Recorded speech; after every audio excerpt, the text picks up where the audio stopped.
Okay, welcome Taylin to the Inspired Idiot Show.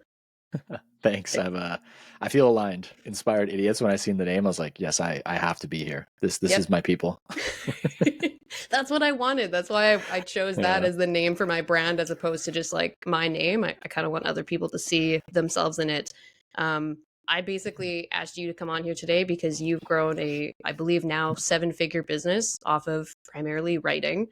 And I'll get you to kind of elaborate on your journey there. But that is inspiring to me, and this show is for people who consider themselves inspired idiots. So we always say that those are just people who are kind of trying to create their unrealistic life. They don't really know what they're doing, but they're just committed to figuring it out anyway. I Hmm. believe that every successful person has an inspired idiot in them, and some people just talk about it a little bit more than others. So that's what this show is for. So I'm going to ask you some maybe stupid taboo questions about business and your inspired idiot's journey if you're down to talk with me. Let's do it. Yeah, this sounds great. I'll let my idiot out. My full idiot, Nice. no filter. Yes, yes. Full idiot filter open. Okay. Yes. So the first thing I always like to ask people is if you were explaining to a sixth grader what you do, what would you say? Pretend to be people on the internet. Yeah, yeah. Yeah. Yeah. Since we're ghostwriters, we this is a problem that we get a lot. Is especially boomers or people like that. If I'm sitting on an airplane, they're like, "Oh, what do you do for work?" It's like, "Oh, well, I'm a ghostwriter," and it's either like, what the heck is that? Or like, do you ghostwrite books? Which is not like what I do. So since we write for people on social media, like like some people just that is so ludicrous to them and out there. They're like, how is that even a thing? So I just joke, we just pretend to be people on the internet and Hmm. get paid to do it. And that's my opener. Yeah, I mean that's a really good like one-liner way to sum up ghostwriting. Was there something like I know that you said like you've always kind of been drawn to writing. So was that kind of what I guess like attracted you to the idea of building a business off of writing? um, I don't know if I would say I've always been drawn to writing, but I have always been drawn to creating things. Mhm. Creativity probably is the core theme. I always wanted to make money through art. And I started as a musician, actually. That was the first thing I tried. But I ended up signed to an independent record label. It was really fun years of my life, my early 20s.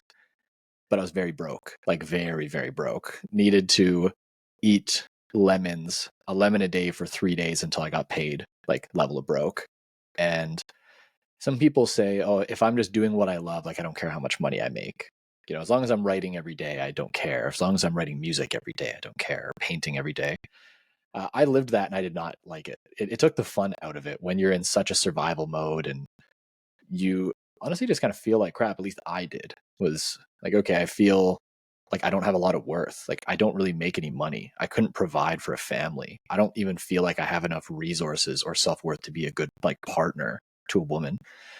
I have little confidence because of I just don't really I haven't achieved much. Like yes, I'm creating music every day, but the way it made me feel internally wasn't very great. And that's when that I would say probably was the inception point of leading me to business and writing. It's like, how do you make money doing creativity and art? Because the starving artist is such a trope. How would you do it if you weren't a starving artist? And that eventually led me down to, okay, if you learn how to communicate your value on the internet, you can attract opportunities in those narrow domains. So the first entry point is writing. You don't need to create videos. You don't need to learn video editing. You don't need to learn all this crazy graphic design or anything. You can just learn to write. It's like the true minimum viable communication on the internet. So that's eventually what led me to writing on Twitter and testing ideas of, can I grow an audience? Can I spread ideas? Can I make money through art again? And then writing became that medium instead of music. And that I would say that's what led me to ghostwriting. Ghostwriting was just my first entry point with writing to make a decent living. Because then I didn't want to be a starving writer either. Yeah, you're preaching to the choir. My first degree was in fine art, so I literally went to school for like painting and stuff, and Mm. then kind of similarly. I went from art to writing to content creation and ghostwriting. So the path makes sense to me. Um, Mhm. I think I first heard about you and your story through Dakota's content because you were obviously a pretty great case study for his program, and now you guys are building something pretty cool together. But I distinctly remember hearing about how you had been I believe, college or university professor. I think he said you were earning like around 40K a year Canadian, and then you grew your ghostwriting business to the point that you basically matched your entire yearly salary in 1 month. Can you tell me, I guess, like, what were some of the biggest changes you noticed in yourself going from, 40K a year to 40K a month? Yeah, I have to try to put myself in the shoes of my older self, right? Like, what was that like? Um, well, for one, I thought it would take me around 10 years to ever make my first like six figures in a year. That was my goal when I was making for, it's most people's goal when they get into business. I just want to make 100K. That's the first one. Mhm. And I was like, it's probably going to take me like 10 years to go from 40K to 100K. And when I did that in about 6 months, that was like a really big belief shift. I was like, oh, this isn't as difficult or impossible as I thought it was. And that's not to say it's not hard. Like learning the skills and making your first six figures is a big hurdle because you're starting from zero. But it's not as hard and as impossible as I once thought. There's a lot of people that I think are held back by that belief, especially if they're not in the online space as much and they're not, they haven't drank the Kool-Aid, we'll say, of how possible it is. I talk to people, like I could never make 100K unless I went back to school. Um, like, I would have to work a job that I don't like in order to make 100K. Like, I don't want to make that trade. Like, the other stuff's more important. And like, these beliefs are just false. And it wasn't until I landed that first client for 3,000 a month US, which, if you break down 40K a year Canadian, that's pretty much more money from one client than I was making in a month. And it completely broke my brain. I was like, oh, this is possible. It's not like I was someone who just started online. It's like, okay, I'm just going to go for six figures, then I'm going to build this big business and I'm going to end up making $1 million on the internet. I never thought I was going to do that. It was just, let's just take it one step at a time and just try to do better each time and just see how far this will eventually go. And that first client, like, it took it from, oh, I don't know if this is possible for me. I don't even know if it's possible at all. Maybe other people are full of shit. Like, you're just so skeptical and you're running on faith alone. And that first client, I remember just looking at the stripe and it came in and I just felt my brain go like, oh, this is possible. Let's get another one. And then I got another one and another one. And then I hit 10K and was like, oh, whoa, that was just like 3 to 4 clients. Like, could I do 20? Like, oh, I never thought I'd get six figures, but maybe if I just got another 3 clients and kept these clients, I could do 20. Like, damn, I didn't think I'd ever make that much money. And then I got to 20 and was like, maybe I could even go further than this. Like, holy shit. And then I was looking how a lot of doctors make around like 300 to 400,000 a year. And then I remember being like, could I make more than like a doctor?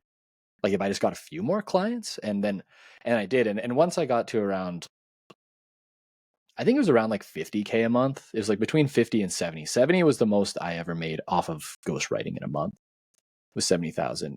Then that game kind of stopped for me. It started to feel stupid. I was like, okay, like like this will go on forever. Like, can I do more? Can I do more? Can I do more? Can I do more? And at some point I was like, I don't really want to make the trade for more, but it's cool now to have the belief of like, I know it's possible.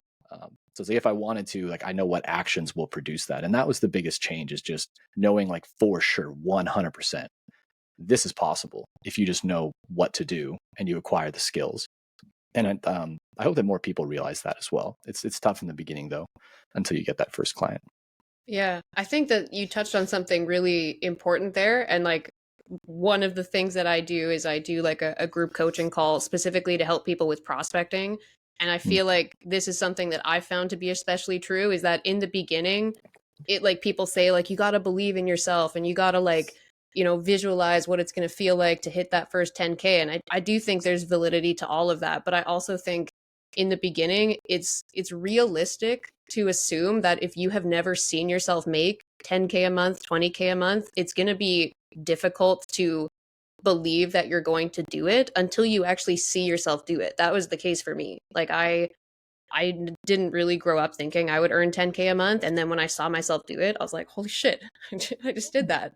But I think for a lot of Yeah. people, that self belief isn't fully there until you witness yourself do it. So in the beginning, when you're still in that gap of, developing that self belief, all you really have to do is just believe that you are capable of figuring it out and you're capable of sticking with it. And I think that self accountability is what then takes you to the self belief point. Yeah. I 100% agree. I've been trying to think of a pithy way to say this, but I haven't found one yet. But it's like, faith based. It's like faith precedes confidence. Maybe is the way to say it. Is in the beginning, like you do have to just have faith that will work for you. Because if you don't believe it'll work, then like you're just not going to take any action. So I just remember seeing people online like, oh, I'm making 20K per month as a ghostwriter. Like I'm getting clients as a ghostwriter. I was like, hey, I don't know if I could, like, if this is possible. I don't know if they're full of shit, but I have no other options. So I'm just going to have faith that if I listen to them and do what they say without question, pretty much, like, I'm not going to say I know better. I haven't landed a client yet. I'm just going to have faith that if I listen to them and if I do this stuff, it will work.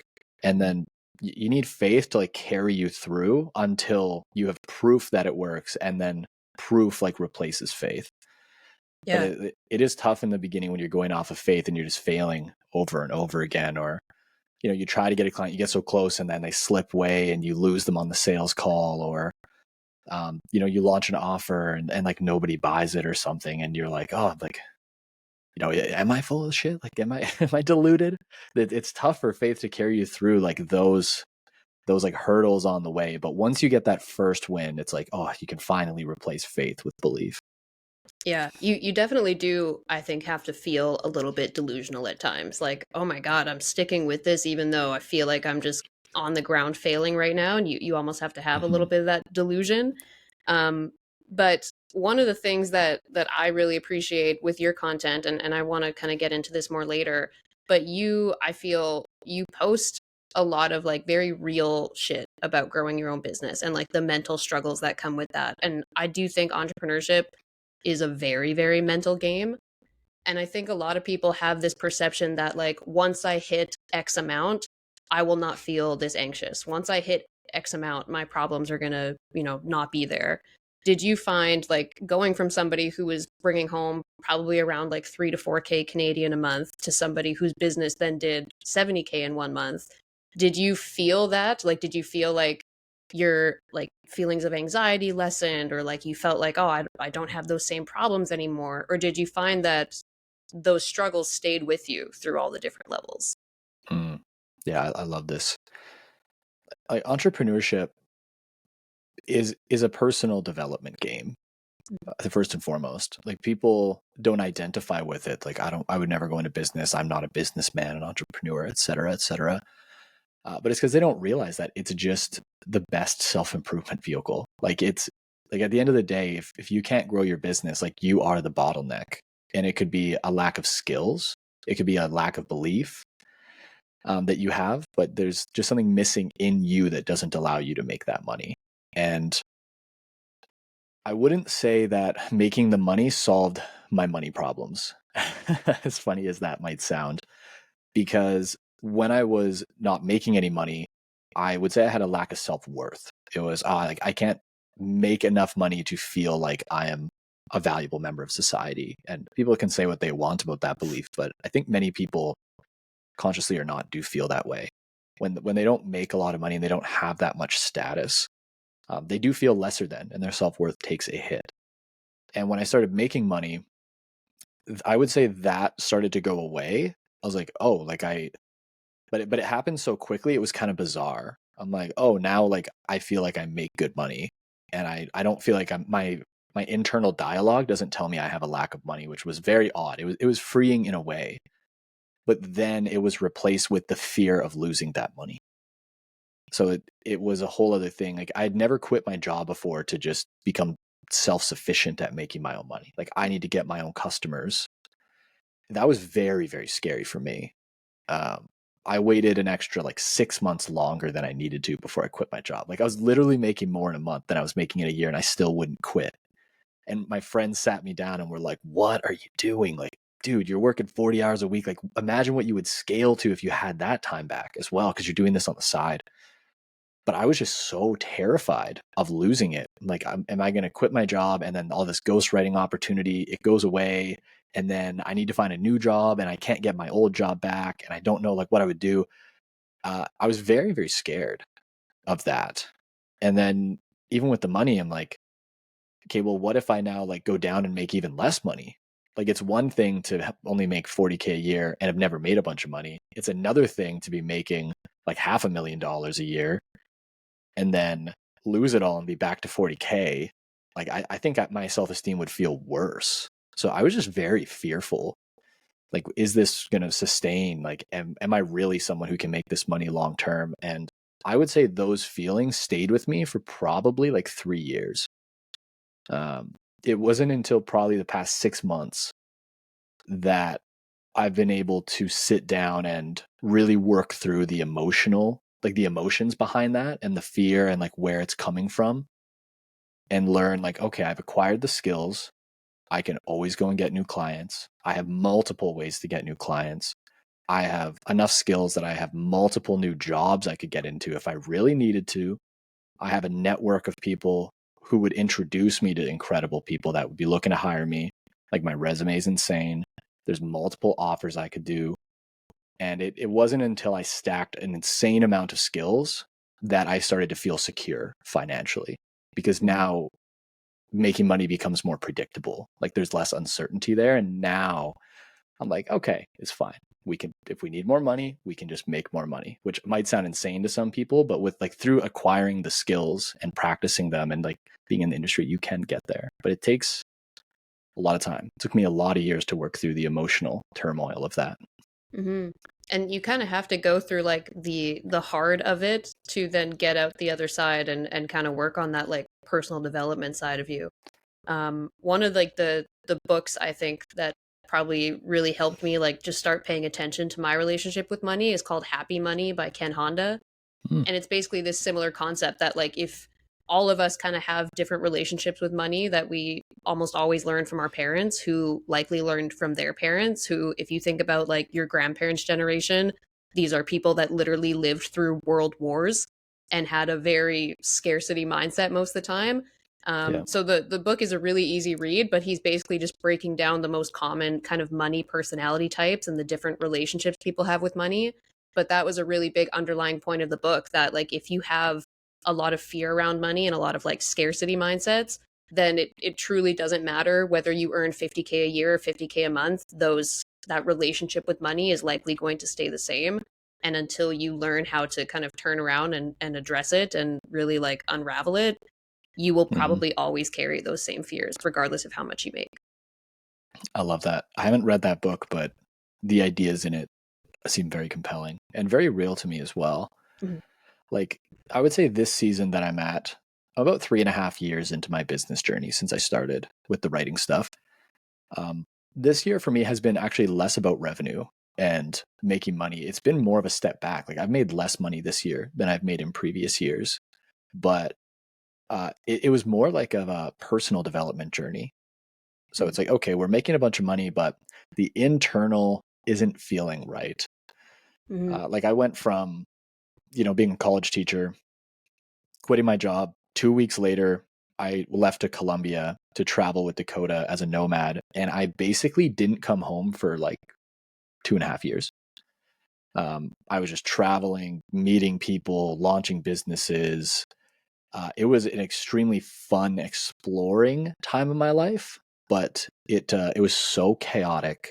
There was so much environmental change, so much business change, so much things that were happening.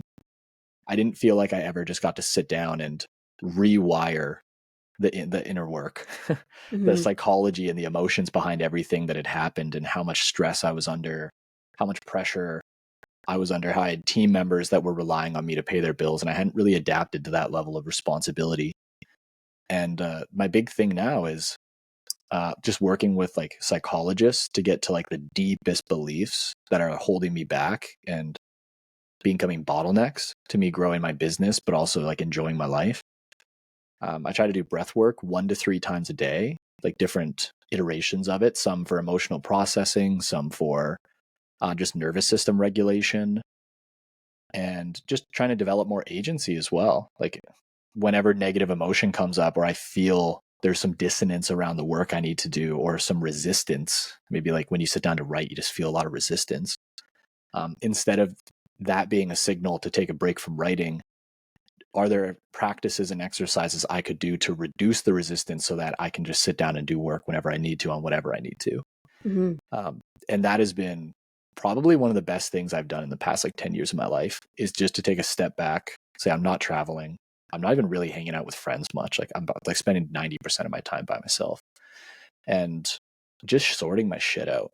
And it feels like I'm laying a good foundation for the next stage of our business, which I do think will be more successful than like all the previous years. But I really need to take a step back and work on the personal side and make sure that I'm personally ready to take on that level of responsibility, to take on that level of consistency, and to like show up every day in a way that is going to actually move the needle, not just doing like busy work and things like that. So it's been a big self-improvement journey this year, but it's been very rewarding intrinsically. Yeah, that's actually one of the things that has really always kind of drawn me to your content, is that you, like, I appreciate that you seem very honest about like all the ups and downs of success, and not just like the glamorous parts of growing a big business, but you talk a lot about like the mental struggles and feelings of like anxiety, and you talk a lot about the psychological kind of mindset side of things. And you strike me as somebody who, like, staying true to yourself and your values is something that you really prioritize. It's not just about like getting to the next income level. Like you said, you took a step back financially to make sure that you're growing the business in a way that you're creating a life that you don't want to escape from. So that was actually going to be one of my questions, was like, as you were kind of building your business, was there ever a time when you thought like, I guess when you felt that like yourself and your values kind of slipping, like one of those moments where you're like, I don't know if I want to become this person? Many times, many times for different reasons. um, so because I had never traveled much before I quit my job I was 28 years old when I quit my job. So pretty much all my 20s, I hadn't traveled. I was broke. And you see online that people are traveling. They're like, I'm working as a nomad, and they've got all these crazy travel stories. So when I got offered to go travel with some friends, I was like, I don't know if this is for me, but let's try it on. I want to have that experience. I want to be able to say I did it. Um, and there was fun moments. There was lots of like incredible memories and opportunities that came up from doing that I'll hold dear to my heart. But travel to me is not something that I value like a lot of people do. I find that it makes me very stressed. I don't like environmental novelty because I prefer intellectual novelty. So when the environment's changing a lot, it feels like it makes my mind busy and preoccupied. But if my environment is the same, it's easier to explore ideas in books and feel more creative. So while I was traveling, I started to feel out of alignment, that I'm like, I just don't feel good. I feel stressed and anxious all the time. And I just think that is a hindrance to me creating good work. So that value was there. Another one that came up was, it's very easy when you start making more money to get caught up in a lifestyle inflation, where your friends who are maybe making more money than you are living a lifestyle that you can barely afford. So even though I've made a lot of money, I feel like I have spent much more of it than I should have, trying to keep up with the people I became associated with, doing things that weren't even necessarily aligned with me. There are many trips I did in the past few years that I didn't even want to do. And I spent a lot of money on these trips. Like, I mean, paying like, I don't know, 15, 20 grand to go to an African safari or something crazy, that like, it was an incredible experience. Don't get me wrong. It was life-changing, but I didn't really want to do it. And that was a lot of money for a trip I didn't inherently want to do in the first place. So I started to notice that, and that maybe I'm more impressionable than I would like to admit. So that's part of why I decided to come home and actually not really hang out with people for a while. I was like, I don't want anybody to influence my desires. I want to intentionally choose them. Like, what do I want to want? And what do I want to work towards? What do I want to spend my money on and spend my time on? That was the second one. But the only other one I can think of was, because I didn't really enjoy traveling and I was doing a lot of things I didn't really want to do. I was enjoying like elements of my life, but I was very, very stressed and anxious. And I wouldn't say I was really enjoying my life as much as people might have thought. Mhm. So, people with the marketing, people are like, hey, tell people how great your life is and how you have all this freedom and you're traveling and you're hanging out with these people and take pictures of you in all these cities. And I sat there with like my co-founder and I are like, but we're not enjoying our lives. Like it's very odd to try to market and tell people to adopt your way of living when you don't even enjoy it yourself. Mhm. That was probably the biggest point of misalignment that we started to feel. And telling people you can grow like a freedom business and you'll have all this spare time. But we were working like 60, 80-hour weeks because of everything we had going on and it wasn't systemized. Uh, so it's like, okay, we're telling people that they're going to get more time, they're going to enjoy their lives more, they're going to enjoy their work when we're not even in a stage where that's like where we feel that. And that started to feel very out of alignment. And it wasn't until coming back to Canada the past 6 months and just like sorting my stuff out that I'm actually enjoying my work again. And I'm realizing how much time I do have. I'm like, oh, like I do have a lot of free time. My business is pretty high leverage. I do actually enjoy the work I do. I just didn't enjoy the way that I was going about it before. Mhm. And that's given me a new lens of how I can approach the content. And also just maybe not want to be one of those like typical influencers where you go online and it's like you see them traveling and smiling and it's like very guru-y. It's not even that I'm against that. Like if people genuinely like living that way, then I think you should share that content. But that's just not really how I like living. So that's not the kind of marketing I want to do because that's not in alignment with me. Mhm. Yeah, I feel like you just said what so many people suspect of a lot of like successful creators is like, oh, they post the success stories and the travels and all the clients they're getting, and it's really easy to assume like they're just living the dream life. But I mean, I've never actually heard somebody say out loud, like, yeah, I was doing all these things and I was putting content out there, but I didn't feel that integrity behind it because I wasn't actually that stoked about the way my life looked. I think that's really powerful. I mean, that makes you very relatable to a lot of people that suspect that a lot of, like you said, gurus kind of do that. Thank you. Well, it's tough too because you also got to check yourself to not be too entitled. Um, like there's an element of it where I can write a piece of content and say, oh, like traveling sucks, or like I didn't really enjoy it, or like going on this crazy African safari and doing all this stuff in South Africa and traveling through Europe, like, and I was going to this like these crazy sites, and going to these music festivals with my friends. Like it's all just so stupid, but like there are always elements of those things I did enjoy. There was always times I loved it, and I don't want to sound ungrateful because at like before I quit my job, like I would have died, like just killed to do those things, Mhm. to just travel and have some kind of crazy experience, right? So it's a very weird balance to strike where you want to be like, hey, like being able to just do whatever you want and have unlimited freedom and travel all the time, like might not be for you, but then someone might say, well, I'm stuck in a crappy job. I would love to just travel all day. Like I'd rather have your stressed life than mine. So it can be a little bit tough to like figure out how to communicate that. It's you don't want to come off like entitled or not grateful for the incredible experiences you've had. So it's a little difficult sometimes. Yeah, I think that's part of what can make entrepreneurship feel really lonely though, too. Because like Mm, especially if you're somebody that you don't have a lot of like friends around you that are entrepreneurs, if you're kind of still in that phase where like you have a job but you want to work for yourself full time and the family and friends around you don't really get it, mm, that's one side of the isolation. But then also like as you kind of you feel like you're leveling up and you're earning more and stuff, but you're like, I don't really know if I like the way this is going. You feel almost like guilty for saying like, yeah, this life that I thought I wanted, that I thought was gonna like be everything, I'm actually still struggling with the same things and I still have problems. You're like, there are people that are just gonna straight up disregard that because they're like, no, you're lucky, you've grown this successful business. But I think it's part of what makes it feel really isolating when you feel like you can't talk about those sides of entrepreneurship. it can be, yeah. That's why it's important to have good friends around you. Like there's this whole solopreneur movement of become a one person business. Like I think there's some good elements to it, but uh, I don't know. Like I built a business with my best friend from high school, and it's like so dope. Hmm. Like we just like it's awesome. Like we're just on the same level. We're always excited about the projects that we're building now. We've like learned, like we've gone through like the dips, We've almost like even split as founders because of how stressful it got at times.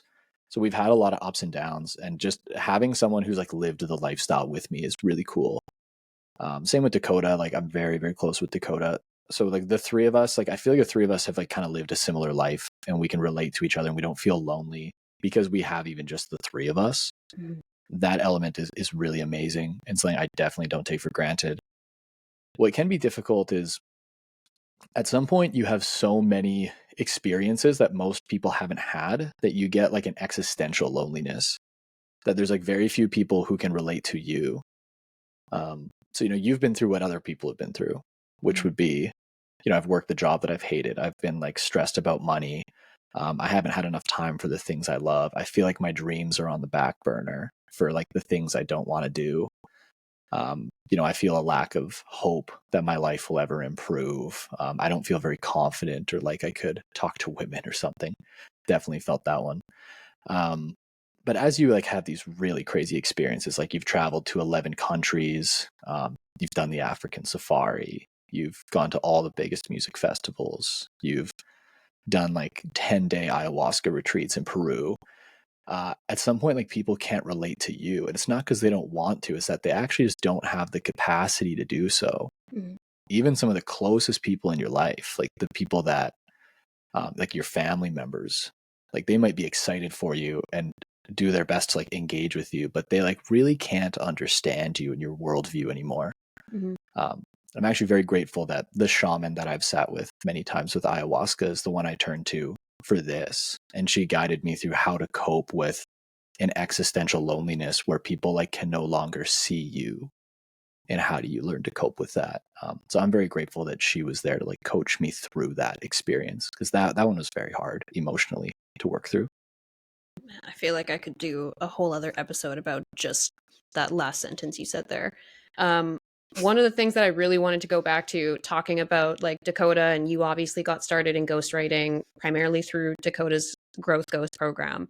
I find that one of the things I notice a lot is that people will look at programs like that and they'll look at success stories and they'll see a success story like yours where it's like, look what Taylin did. He grew his business very quickly, and they suspect like, okay, but he's probably the outlier, like he probably got lucky in some way, or he probably, like, there was some reason why he got really, really great results. So if you could go back to when you went into Growth Ghost, and it sounded like, from what I understood of your journey, it sounded like you were able to grow your ghostwriting business quite quickly. What do you think you did differently, or did you do nothing differently? Like, why do you think you had success very quickly? Yeah, this is a good question, because I don't think that as many quote unquote successful people are as honest about these types of things as they could be. And luck is a very big factor in people's success. Like, here's a thought experiment for this. If you take someone who works really, really hard, or two people that work extremely hard, it's like, who's the one that comes out on top if they work at the same thing in the same domains, and they have the same skills? It's the person who also works smart. So the person who works smart and hard beats the person who works hard. But the person who works smart and hard and gets lucky beats the person who works smart and hard. Um, and I don't think people like to acknowledge that. Successful people do not like to attribute elements of luck to their success, because they believe that they worked extremely hard for it. It's not that they didn't, but it's just not the full picture. And I find there are the two groups of people. There's the people that are like, oh, your success was all down to luck, which isn't true, because you have to capitalize on opportunities and things like that. And then there's the other group of people who's like, no, you worked hard. Like, you shouldn't just attribute that to luck. And I've had both of those people tell me, their perspective. Uh, and the truth is like always in the middle. And I want to be as honest as possible about this and not set people's expectations wrong of what they could expect if they get into ghostwriting or something. Like, I am an outlier in that way. And I don't mean it in an arrogant way. I mean it in, this is my most honest assessment of what happened to my rise, quote unquote, is I became like friends with Dakota. We lived in the same city. he offered to teach me, and he was doing so well and he had so much lead flow that he just gave me almost every one of his extra leads. And he had enough leads to fund 2 businesses. I did not need to acquire my own customers for like the first year and a half of my business. It was all referrals. And someone could say, well, you worked hard and you like networked with Dakota and then you got that referral like opportunity. But truth is, I didn't either. Like, he literally seen my profile picture and was like, hey, I know where you took that picture. We live in the same city. And then he was like, we just chatted for a bit. He's like, do you want me to coach you? He didn't even coach other people. There's one other person he had coached. He didn't publicly do it back then. And he still to this day says he doesn't know why he offered it to me. He has no idea why he did it. Because he was so busy, it didn't make sense. But for some reason, he did. So I got coached before anybody else. I got access to his lead flow when it was the highest, had the most support from him. And Dakota kind of like built our business. It's not that I didn't capitalize on that. It's not that I didn't work hard. I worked every evening, every weekend for a year while working a 9 to 5. I put everything I could into that. But the truth is, if I didn't have that lucky opportunity from Dakota, my case study would not be the same. My success story wouldn't be the same. So there's the hard work is in there, but there's a large factor of luck that made me an outlier. And most people who are starting out ghostwriting will not get that same opportunity. They will have to work a lot harder for the leads and the things that I didn't have to work as hard for. Hmm. I appreciate you being so honest about that. That's awesome. I feel like that's the kind of stuff that people need to hear, because if they see the full picture of like, hey, this is how it played out, this is how I got to where I am, then they're more likely to trust that the process can actually work for themselves because they're seeing the real thing. Yeah, no, thank you. And I agree. Like, it's not to say that ghostwriting doesn't have a ton of opportunity. There's not very many people that are good in the space. There are strategies that from zero, you can slowly acquire proof and clients rather quickly. And at Growth Ghost, we have had like a very high success rate of students getting their own clients and starting to get their businesses started. So there's tons of opportunity there.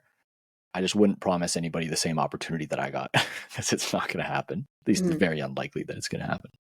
Yeah. What do you think is one of the biggest misconceptions people have about growing a business with ghostwriting? Mm, I think they misunderstand how long it takes to be able to charge high prices. It's probably the first one.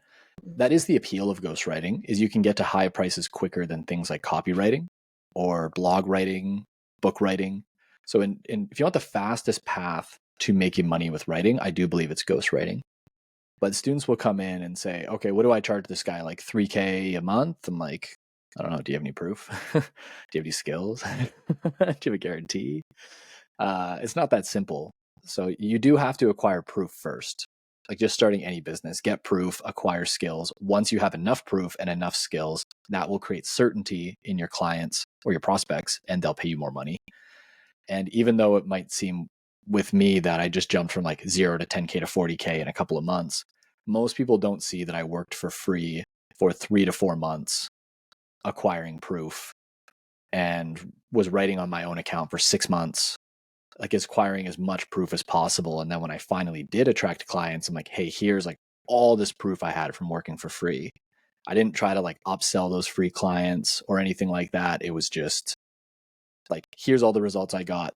It's 3K a month. And people paid it because like, oh, you've gotten a lot of results for people. I trust that like this is worth the money. Mm. So I think students try to skip that step. And whether it's ghostwriting or any other business, it's just not a step that you can skip. Like you have to get proof before you can charge high prices. I think it goes back to what you were saying before about like having legit integrity in what you do, because I see it all the time in like the people that I help with prospecting, but also just like questions we see like in your guys' full stack community, or questions that people ask when like they're reaching out to me, prospecting me, like cold DMing me. It's, you can feel when somebody has that real integrity in what they do, because they kind of have that like, hey, this is what it is, take it or leave it. Whereas when they are not coming at it from a place of real integrity, I think it feels like more of an ask. Like people Mm, always say, selling is a transfer of emotion, and you can feel when somebody has real integrity and belief behind what they do. That comes across in the message. for sure. yeah, once you have like the skills and the proof and you gain more confidence, it'll be much easier to transfer that belief and emotion to clients. And that's where you get your rates the highest. Like if someone wanted to really leave their job or like replace their income with ghostwriting, I would just say like work for free to get undeniable amounts of proof, grow your own account, and then like try to take clients and you'll crush. But What people do you don't want think to do that. what do you think somebody should try to grow their account to? Like, do you have any kind of benchmark there that you would say shows a little bit of credibility? It's a lot harder to grow social accounts in credible ways than it used to be. I call it late stage content marketing. Is like it's a cycle that I think we're in where it's just there's more saturation, there's more people, it's harder to grow. So before, like the number would be a lot higher, but I think once you can get over like 5,000 followers, like you're pretty credible in a lot of niches. Like a lot of people see 5,000 as damn, that's like pretty good. Mhm. Like you definitely don't need like 25,000 or 50,000. The more you have, the easier it's going to be for you, for sure. I completely agree with that, but you don't need as much as you probably think you do. But Mhm. if you're going to do ghostwriting and you're going to tell people you can grow their accounts, you do have to grow your own account. You know, it's just like non-negotiable. Like you gotta show that you know how to do what you're what you're offering. So Mhm. that one is probably more for ghostwriting. You need a bit more followers than you do in other niches. Yeah. Based on like your experience, but also the experience that you've seen from now coaching people on ghostwriting, do you find that people struggle more with just getting the first clients, or do you find they struggle more with like scaling beyond 10K a month? Mm, so two very different hurdles. They are tough though. Many it depends. There are people who really do struggle to get their first client. Like they do. It's like they're just it feels like content doesn't come as naturally to them. Audience growth doesn't come as naturally, and it's a little bit harder. And getting that first client is very, very difficult for them. For other people, it's like they don't have a problem getting low paying clients and getting like quite a few of them, but they have trouble getting higher paying clients and getting to that 10K and reducing churn. So they are two like very different problems. But I would say it's a pretty fair split. It's like, yeah, I'd say like a 50-50. It just depends. Mhm. Yeah. Yeah, that makes sense. Yeah. Well, the last thing that I wanted to ask, because I know we have a stop coming up, so I'm trying not to get into too many questions that are just going to take me down rabbit holes. But I always like to ask, is there anything that you're working on right now that feels big, or you feel like it's kind of scary in some way? Scary. Hmm. Yes. Yeah, I would say so. You know, there are some digital products that we're working on that I don't they don't feel scary to me. They're exciting. I'm really pumped about the new digital products we're working on. We've taken a lot of time away, like a year away almost, from making digital products to like really find one that we thought was cool. That's exciting, but I'm building this one in private and I don't even know when or if I'll ever release it, but um I'm working on like refining my philosophy and worldview around work and careers and life more for myself. Like, what do I actually think about this? How do I think people should think about work? What are the common misconceptions that people have about work? I do think the term work has been like completely assassinated by culture and people. So in my spare time, like I'm putting it together almost like a course, like as if I was to teach myself what I know now and shift all my own beliefs and solidify them. And that's been really fun and rewarding. Like I like doing it. I have an outline for it and all of the ideas, and it's really fun. But there's something about putting that out that feels kind of scary to me. It's like it really it's less about like, hey, here's how to learn like a skill, and this is more like here's how to like adopt that completely new way of life. Mm. And that feels a little scary, and like it's a big responsibility to try to say to people like live your life like this for these reasons, like it will improve your life. Like that's not a responsibility I take lightly, and that does feel scary and maybe a bit more vulnerable. It's one thing to teach people a skill, it's another thing to be like, here's how I live within the world, critique it, think about it. Are you going to adopt it because it'll improve your life? And then if they try and it doesn't, it's like, did I fail them or did they fail the execution? That project feels scary to me. So it's maybe that's why I'm unsure if I'll release it publicly, but it is intrinsically rewarding just to work on it. Would you say that you're drawn to the idea of like impacting people and changing people's lives? Yes. What I would like to move towards in the future, and I'm planting the seeds for this, is I want to actually make it so I don't need to make money from my content anymore. I don't want to have to transact anything financially. And I'm not against doing that, to be clear, but I don't like the way that it distorts the messages that I feel I could be sharing with people and the pressure it puts on me, where, each month you have to do a certain amount of lead gen content, a certain amount of like sales content, like, oh, are we not getting as many clients? Like, oh, now we got to do content that gets clients. I'm not the biggest fan of doing that anymore. And I would love to just have my content like strictly about like, here are beliefs, philosophies, and ways of life and tips for living that if you like take them seriously and adopt them, like this will improve your life. Like I'm almost certain of it. Um, I would love to become an account who just shares that kind of stuff. And there's options for stuff like maybe this work and life becomes a course and it's like $50. And there's other ways that there is a monetary element. So people that want to get into it, they can, but it's not like I need them to survive. Mm-hmm.